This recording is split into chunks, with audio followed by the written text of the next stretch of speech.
여러분 안녕하십니까? 9월 2일 수요일 뉴스투데이 강원입니다. 홍천에서 70대 노인과 초등학생 손주가 어제 코로나19 확진 판정을 받아 강원도 확진 환자가 195명으로 늘어났습니다. 강원도는 지난 휴일 이후 홍천 서석에서 확진자 5명이 발생한 데 이어 어제 홍천읍에 거주하는 70대 1명과 초등학생 손주가 추가로 코로나19 확진 판정을 받았다고 밝혔습니다. 이번 홍천 70대 확진 환자는 홍천 모 감리교회 교인으로 예배와 집회를 통한 지역 전파가 우려되고 있고 감염 초등학생이 다니는 학교는 현재 방학 중이어서 교내 접촉 학생은 없는 상태입니다. 원주에서 강화된 사회적 거리두기 2단계가 실시된 지 일주일이 지났습니다. 이 무섭게 불어나던 무실동 체육관발 확진자가 4차 감염에서 일단 멈췄는데요. 강화된 거리두기 효과가 나타나기 시작했다는 분석입니다. 이병선 기자입니다. 지난달 18일부터 시작된 원주 무실동 체육관발 연쇄 감염. 31번째 확진자를 시작으로 이 체육관에 들르거나 운동을 했던 1차 감염자와 그 가족까지 나흘 사이에 확진자 19명이 쏟아졌습니다. 이들과 접촉한 다음 확진된 2차 감염자와 그 가족 28명, 3차 감염자 14명, 4차 감염자 1명 등 모두 62명이 관련됐습니다. 다행인 건 사회적 거리두기가 강화되면서 확진자가 줄었다는 겁니다. 지난달 27일부터는 확진자를 접촉해 자가격리 중이었던 사람이나 아예 경로가 파악되지 않는 확진자만 나왔습니다. 자녀가 확진돼 격리돼 있던 102번째와 103번째 확진자, 49번째 확진자를 접촉해 격리돼 있다가 해제 전 검사에서 양성으로 판정된 105번째 확진자 등입니다. 대규모 감염이 우려됐던 시설들에서 더 이상의 확진자는 없었습니다. 22일이 있었던 대성고와 원주 중 1,167명 대상 검사 결과는 모두 음성이었고 주산숲 어린이집 원아와 교사 등 91명 대상 검사 결과도 같았습니다. 위험이 컸던 교회에서도 추가 확진자는 나오지 않았습니다. 세인교회 관련 확진자 5명 발생 이후 지난주 실시한 세인교회 신도 545명에 대한 검사 결과는 전원 음성으로 확인되었습니다. 최초 감염 경로는 확인되지 않았지만 체육관과 관련해 감염 가능성이 있는 잠복기가 지나면서 이제 확연히 고비를 넘었다고 볼 수 있습니다. 강화된 사회적 거리두기 2단계로 고통을 분담한 결과가 작지만 희망적인 신호로 돌아오고 있습니다. MBC 뉴스 이병선입니다. 춘천시가 취약계층을 대상으로 긴급 재난지원금 지급을 시작했습니다. 다음 주부터는 일반 시민들을 대상으로도 지급을 하는데 코로나19가 재확산되자 비대면 온라인 신청을 당부하고 있습니다. 그런데 정작 신청 가능한 카드가 농협과 신한카드뿐이라서 시민들이 반발하고 있습니다. 김상훈 기자가 취재했습니다. 드디어 춘천시도 재난지원금 10만 원을 이번 달부터 모든 시민에게 지급합니다. 기초연금이나 장애연금 수급자 등 취약계층 2만여 가구 대부분은 이미 현금을 모두 지급받았습니다. 이 밖의 시민들은 온라인과 오프라인으로 신청이 가능합니다. 먼저 온라인은 신용 체크카드에 지원금이 충전되는 방식으로 다음 주 월요일부터 신청이 가능합니다. 오프라인으로는 오는 14일부터 은행을 방문하거나 주소지 주민센터를 찾아 지역 상품권이나 선불 카드로 받을 수 있습니다. 신청은 10월 16일까지, 사용은 11월 말까지입니다. 코로나19가 재확산하면서 춘천시는 비대면 방식인 온라인 신청을 적극 당부하고 있습니다.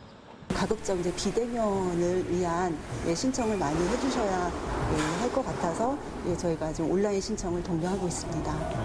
하지만 농협카드나 농협 BC, 신한카드만 온라인 신청이 가능합니다. 이 때문에 국가재난지원금처럼 카드를 통해 지원금을 받으려던 시민들은 황당하다는 반응을 보이고 있습니다. 국가재난지원금 지급 카드사는 20여 곳에 달해 전체 가구의 67%가 카드를 통해 지원금을 받았습니다. 그럼 이번에는 동사무소 가서 하셔야 되는데. 신한하고 농협밖에 안 돼요, 이거는? 그럼 동사무소 가야지. 더욱이 시민들은 대면 접촉 금지를 확대하는 마당에 주민센터를 방문하라고 하는 것 자체가 방역을 책임지고 있는 지자체의 실책이라고 비판하고 있습니다. 춘천시는 지급 규모가 작은 데다 자체 시스템을 구축하다 보니 한계가 있어 카드사 확대가 어렵다고 해명했습니다. MBC 뉴스 김상훈입니다. 코로나19 확진자가 늘어나면서 상태가 위중하거나 중증 이상인 환자가 증가하고 있지만 중환자 병상이 남아있지 않아 치료에 차질이 우려되고 있습니다. 중앙방역대책본부에 따르면 기계호흡을 하거나 산소 치료를 받는 위중, 중증 환자는 전국적으로 104명으로 증가한 가운데 강원을 비롯한 5개 시도는 중환자 병상이 하나도 남아있지 않습니다. 강원도는 중환자가 발생하면 경증이나 무증상, 병사가 호전된 환자와 맞교환하고 있지만 전공의 파업과 일부 환자의 비협조 등으로 상황이 녹록지 않다며 대책을 강구하고 있다고 밝혔습니다. 인구 1000명당 활동 의사 수가 1명도 채 되지 않은 시군구가 전국 45곳에 달하는 가운데 강원도는 9곳으로 집계됐습니다. 건강보험 심사평가원이 더불어민주당 최혜영 의원실에 제출한 자료에 따르면 올해 6월 기준 인구 1000명당 평균 활동 의사 수는 2.08명으로 나타났습니다. 전국 250개 시군구 중 1000명당 활동 의사 수가 1명도 채 되지 않는 시군구는 45곳으로 경기도 14곳, 강원도 9곳에 달했습니다. 특히 인구 1000명당 활동 의사 수는 고성군이 0.45명으로 가장 적었고 양양군 0.47명, 인제군 0.67명 등의 순으로 나타났습니다. 의암호 선박 전복 사고가 발생한 지 거의 한 달 만에 의암댐에 걸린 인공수초섬 일부가 인양됐습니다. 춘천시 도시 브랜드인 하트 모양으로 인공수초섬을 바꾸는 과정에서 이번 사고가 났는데 신현구에 걸려있는 나머지 조각은 수사 중이어서 아직 걷어내지 못하고 있습니다. 허주희 기자입니다.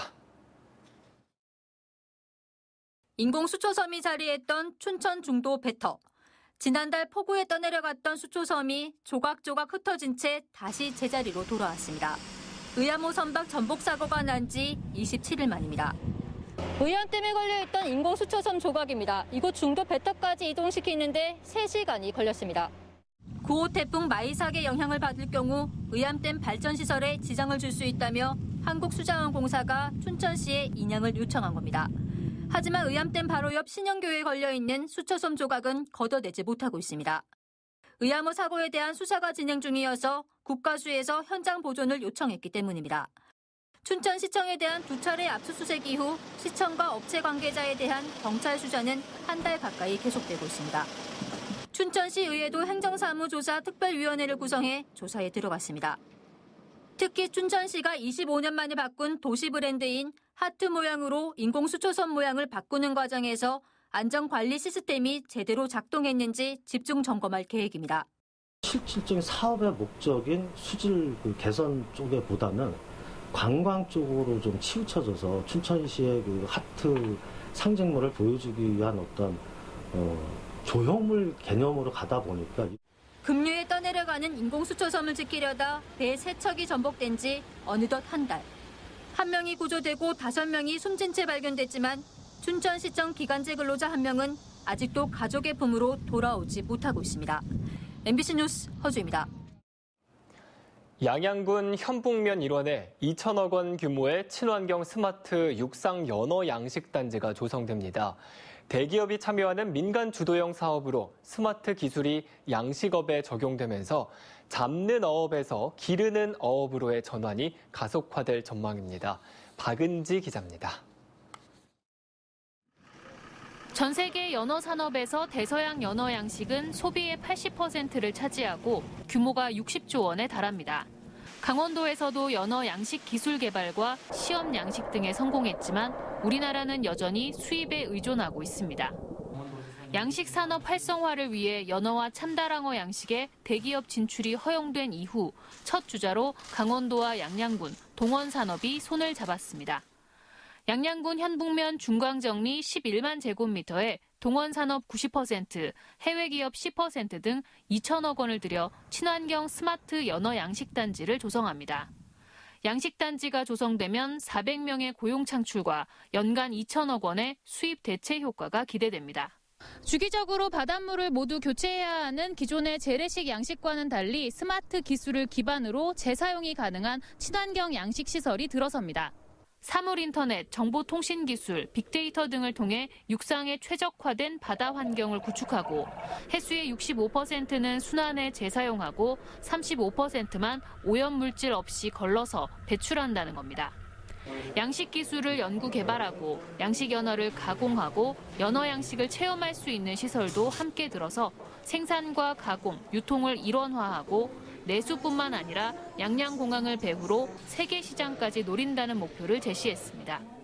연어를 양식에서 생산할 수 있다는 것과 그 연어를 사업으로 글로벌 사업으로 키운다는 것은 완전히 다른 얘기입니다. 신기술도 도입하고 더 연구하고 강원도의 산학연 그런 협동도 해서 경쟁력 있게 저희들이 만들겠습니다. 일찌감치 연어 양식을 수산 분야 신성장 동력으로 추진하고 있는 강원도와 양양군도 적극적인 행정 지원에 나서기로 했습니다. 산학연 연계는 물론 지역의 소규모 양식업체들과 상생 등에도 역할이 필요해 보입니다. 우리나라의 수산업의 근본을 잡문어업에서 기른어업으로 바꾸는 그런 근본적인 변화를 일으키는 그런 투자 협약이어서 저희들로서는 매우 기쁘고 의미 있게 받아들이고 있습니다. 어획량 급감과 고령화 등으로 어려움이 커지는 강원 동해안. 첫 대규모 육상 연어 양식을 통해 미래 먹거리 산업을 선점하고 신성장 동력을 만들 수 있을지 기대가 모아지고 있습니다. MBC 뉴스 박은지입니다.